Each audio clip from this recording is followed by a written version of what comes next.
Good morning, everybody. You might be asking, why is Teepa in a bathroom? Well, we had a question that came in. I'm on the road. I'm up in Shawnee on the Delaware, Pennsylvania, doing a program today. So the question that came in is, why does he simply sit on the toilet and he will not move his bowels? He just sits there. He sits and he sits and he sits. Now, he's always been slow, but this is worse. So I brought you in the bathroom to just emphasize, sitting in the bathroom. Well, it turns out males, as a rule, sit in the bathroom more, longer, and it's part of their bowel movement process to take time and to spend time sitting and sitting in order to have a bowel movement. Females, as a rule, tend to be quicker at going to the bathroom, having their bowel movement, and being done. So one of the differences male female, but there are many physiological reasons why someone who's living with dementia could have lots of trouble trying to get their bowels to move. Some of them are fairly simple, and things we could do that might be helpful would be increase fluids.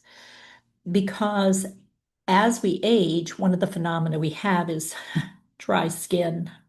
And we don't pick up as we get older. See that? I mean, I've had plenty to drink today, but I still have this drying kind of thing.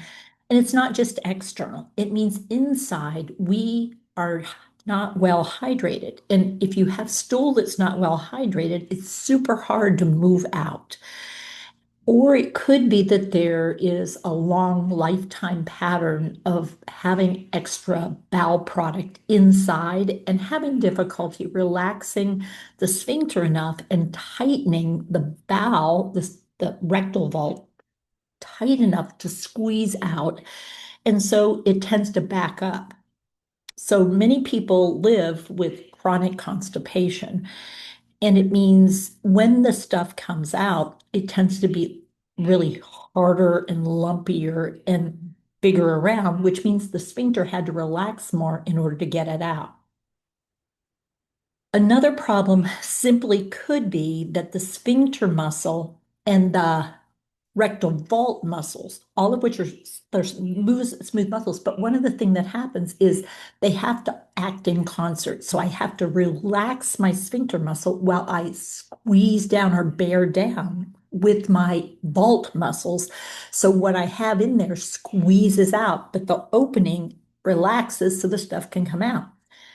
And if the person looks like they're trying, but it's not coming out, and they sort of look like they want to do it and it's not happening, that very likely is a problem with not being able to coordinate the relaxation and the squeeze. Now, sometimes when you have a quiet space and there's maybe quiet music on, if the person likes music, and maybe a warm drink to drink and paper to read or something, the muscles can start to relax and the person can finally go. But for other people, it continues to be a problem because it's not actually the person, it's actually their dementia that's making it harder for that to be coordinated. So it may be a case of can't, not, won't. Additionally, it may be that they need some more activity going on in their bowel in order for this to happen.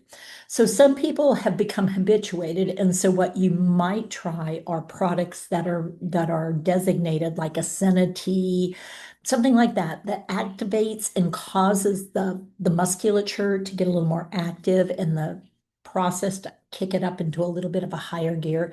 There's always a risk that you can go the other way and have difficulty controlling the bowel product coming out.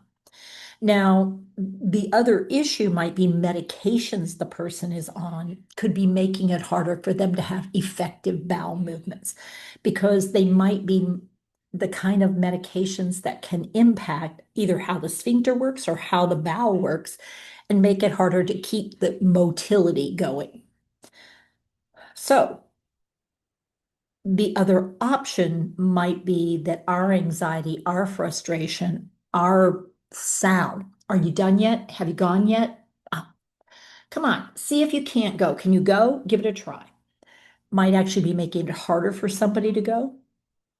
And a technique I've learned is the I love you belly rub, which is going up on the right-hand side across the top, the transverse colon, and then down.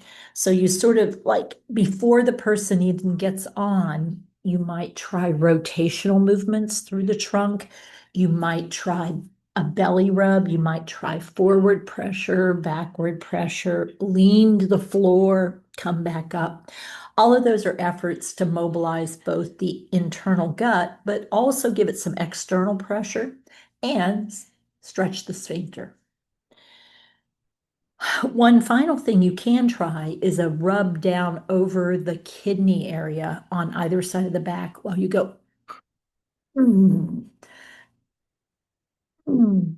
So you sort of give them that strain a little bit message or push, which is something else to try.